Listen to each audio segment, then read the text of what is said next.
What's happening, everyone? Welcome back, and thank you for stopping in. Today, I have an oddball video for you. Today, we have a video covering a Gerber, a not so specific Gerber knife. But first, if you like content like this, hit the subscribe button down below. If you are not subscribed, before you head out, give the video a thumbs up and leave me a comment down below. I love hearing from you guys. So we have this oddball Gerber knife, and the reason we are doing a video on this guy is to see if we can find out some information about this knife, like the name of it, maybe what steel does it come in. I'm guessing like AUS 8 or D2 or something of that kind. Now, this knife is 15 years old. This was one of the first pocket knives I bought as an adult. It is a Gerber. I do not know the name. I am looking for the name. I'm looking for details on it. The lock name. The only thing I know is it's a drop point that clips kinda. You got this thumb disc here that works very, very well. I know it's spring assisted. I know there's G10 inlays here, and this is a steel frame. I know the locking mechanism is cool. You push this tab up, and that releases the lock. So I'm guessing that kind of slides behind the tang.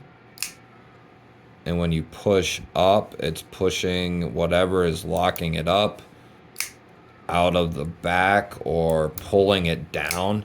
Something. And that's what I want to know. I want to know some more about this knife. I could not find anything on this knife. I looked for several days, for an hour at a time. So I put a couple hours into looking this knife up, YouTube, all over the internet, and I could not find this knife anywhere. Could not even find a photo of it. Couldn't find a video of it. I typed in all the specs I could, Gerbers from 2007, 2008, 2009. I typed in this characteristics, slide lock, and I could not find it. I did find another model that I bought the same year as this from Gerber. It was all blacked out and it had partial serrations here. I don't know if I still have that knife or not. It was not assisted. It was a liner lock. Came out the same year. And I found that one. But I could not find this one. This is also one of the very first knives I ever sharpened. Not very good, but it is sharp and it works. It works for a beater knife. Why don't we go ahead and test that edge? We have some telephone book paper here.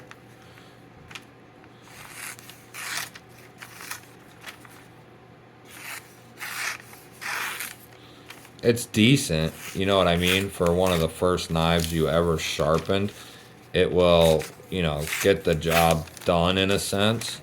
But I've definitely I'm going to redo this, I think, and put a better edge on it than it has. But it works, and I was proud of it at the time. This is a knife before I got into knives and whatnot that I carried for a long time. And then once I got like one other knife or two, my fiance carried this in her purse for a long time. She now carries other knives at this point, but she also used and carried it for quite a while as well. So this has years and years of carry time and cutting time on it. It's held up tremendously well. The clip is could use a little work. It needs cleaned up and it needs a new sharpening, but it's still fully functional, very well done for its cost. And the funny thing is, I think these were between 80 and $100 15 years ago. So imagine what you can get nowadays for less than that. It's impressive how far the knife community has come. You can get 14C, 28N, thumb studs, front flipper, burlap micarta for like 50, 60 bucks. Deep carry clip that's well done. Action that's superb. Materials that are great. And this is 20 bucks less than that cost, or 30 bucks.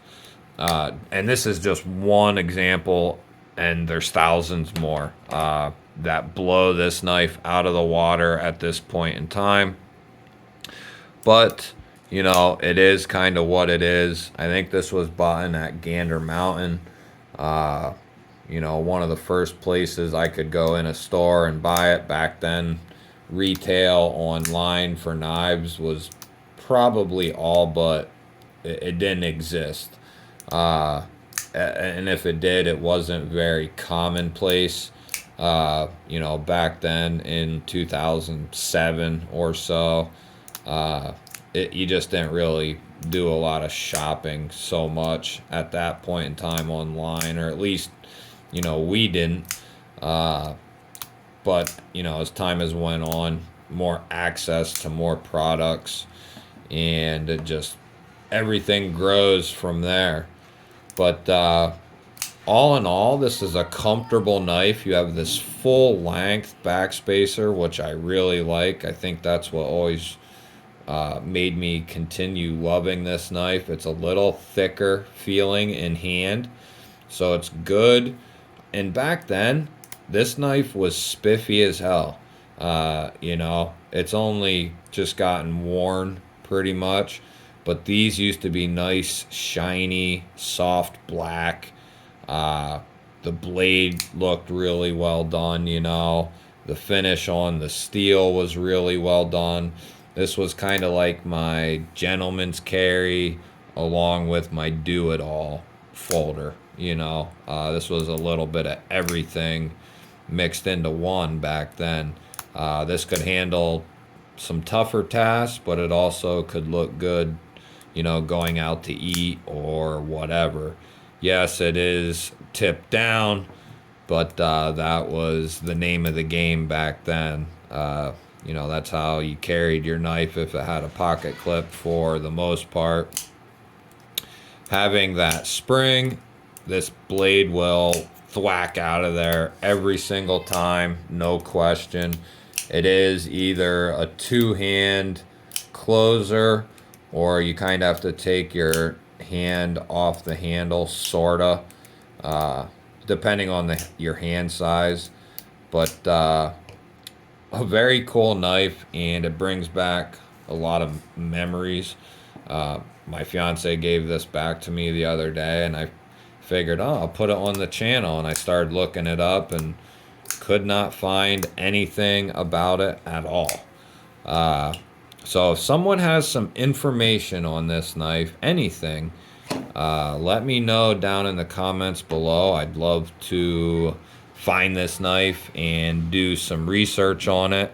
And I'm going to get it sharpened up and cleaned up, bend the pocket clip back a little bit, maybe get in there and clean up some of the internals. And then I'm going to use this, and we'll do a short-term review, I guess, of it.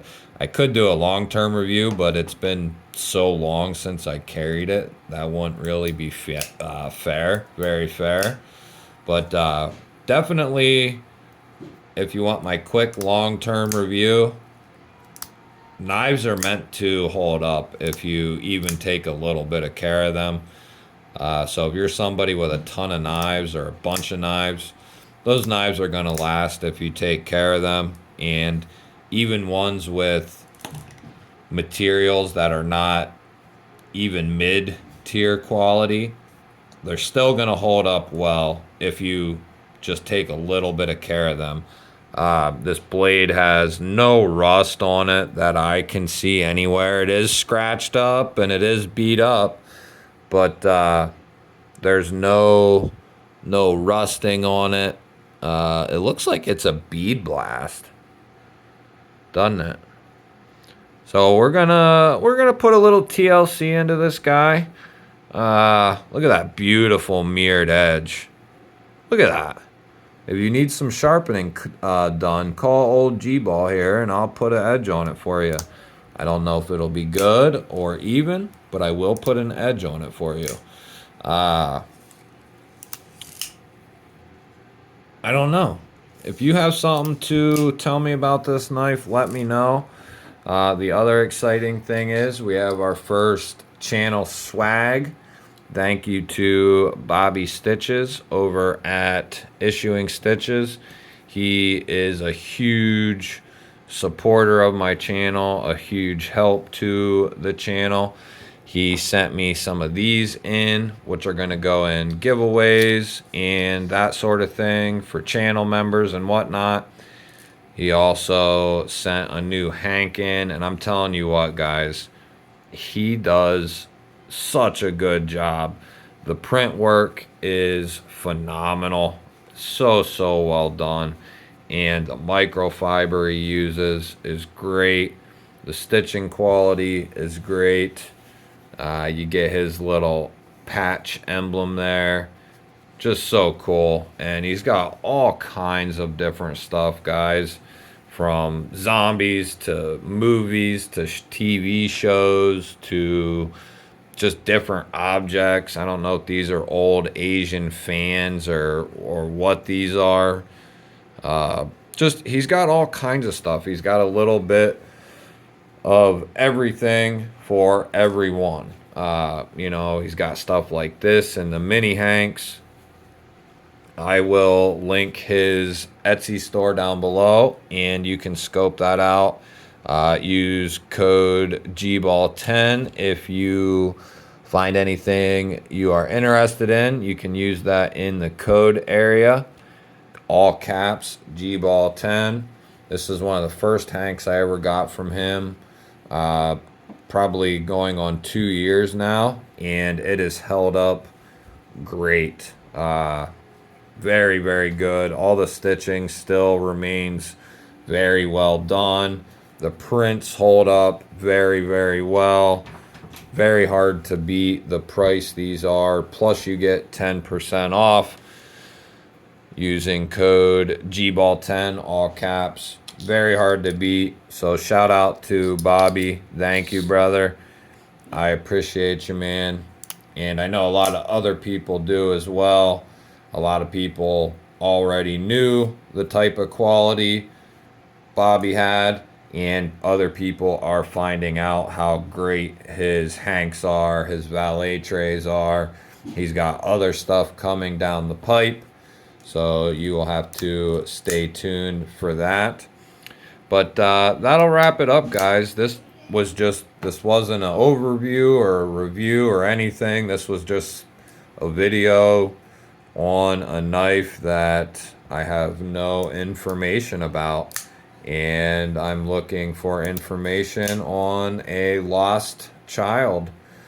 We know its first name, but we do not know its last name. So if anyone out there can help me, you are the resistance. Just kidding. But yeah, let me know down below if you know anything about this guy. I'd love to find out more about it. And that'll do it, guys. If you hung out through this whole sloppy ass video, I appreciate it. Love you guys. Thank you. If you're still here and you're not subscribed, hit that subscribe button down below the video. We'd love to have you here.